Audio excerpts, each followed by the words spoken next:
A atriz e produtora Viola Davis tem em seu currículo grandes premiações, dentre estas um Oscar, e também tem discursos inflamados, contundentes e empoderados, como este que vamos acompanhar hoje.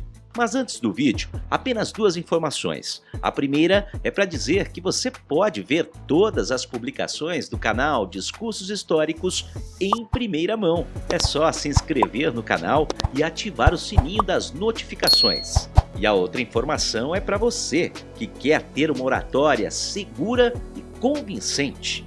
Na descrição do vídeo tem um link do treinamento Fale em Público Sem Medo em 15 dias.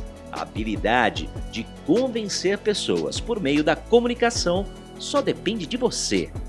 Vamos ao discurso? I just find it so interesting that some of the greatest myths come out of people just sort of dying to themselves and being resurrected. It always starts with a death.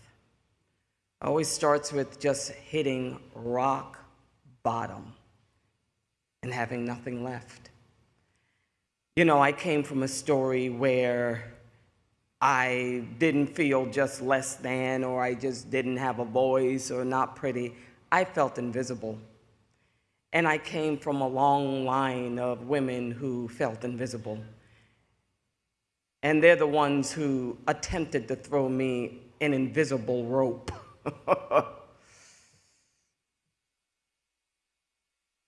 Courage is just fear said with prayers.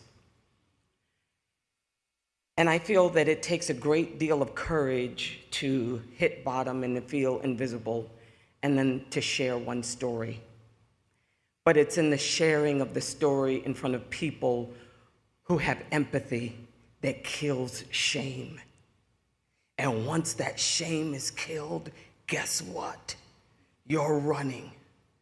And when I look at the zeitgeist today and I look at what is happening with women in terms of sexual assault, in terms of poverty, in terms of politically what's happened, I think to myself the change and the shift that needs to happen is the internal. It's finding the courage to own one's story, to say and wake up one day and feel like, damn, I'm not perfect. Sometimes I don't feel pretty. Shit, sometimes I don't want to slay dragons. Sometimes the dragon I'm slaying is myself. But damn it, I'm worth it. I don't have to barter for my worth. I don't have to pay someone for it. I came out of my mom's womb worthy.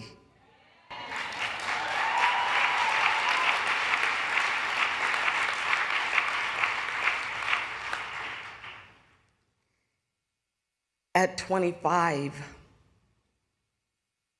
which was a time in my life that I was at Juilliard, and I went to Juilliard and they basically said, you're overweight. You know, you're gonna play a matriarch your entire life. You know, what kind of roles can you play, Viola? And I thought to myself, oh my God, I know I'm an actor. I know that that's what I was born to do. That's what's gonna make my life worthwhile. I know I have something in me. When there was no one to give me the answer. So I remember I took a trip to Africa that was paid for by Juilliard, by the way, so I have to give them some credit. And I studied the dance and music and folklore of 4 different tribes, just for a very short period of time. And I went into a village of the Mandinka tribe. And one day, there were these group of women that came through the tribe, and they were dressed with oversized clothes, oversized shoes. They'd painted their faces, and they had drums, and they had huge calabashes of food, and they were screaming at the top of their lungs, just screaming, you know, the yell. Yeah, yeah, yeah, yeah. And they kept screaming like that. And they kept making funny faces, rolling their eyes. And soon, other people came out of their houses. And pretty soon you saw hundreds of people gathering around them, hundreds of them. And they passed the calabash around the food and they all just slopped it in their mouths. And they slopped it and they ate it and passed it around. And then all those people were screaming so loud I couldn't hear myself. I was like, what the hell is this? What ritual is this? And I later found out that these were women who were infertile. And the biggest blessing you could have as a woman in the Gambia was to have a child. And these women felt that the reason why they hadn't been blessed with a child is because God didn't hear their voice, that God didn't see them. And so the ritual was about making as much noise as you could possibly make so that God could hear it and pour down a blessing. We don't have that ritual here. We pray for connection. We pray to be seen. We pray that somehow that invisibility cloak will be unleashed and reveal us. What I say is that it is up to me to lift that veil and to show you and to have the courage and the vagina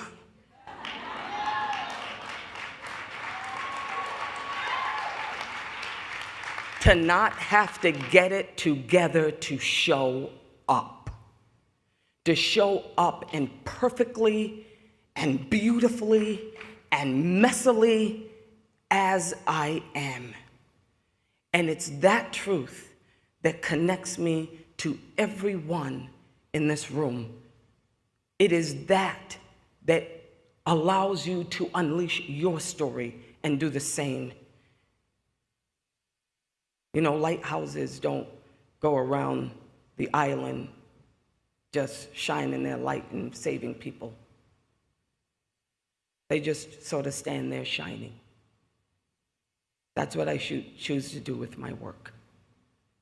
I just choose to be me. And I think that's something that we all can do.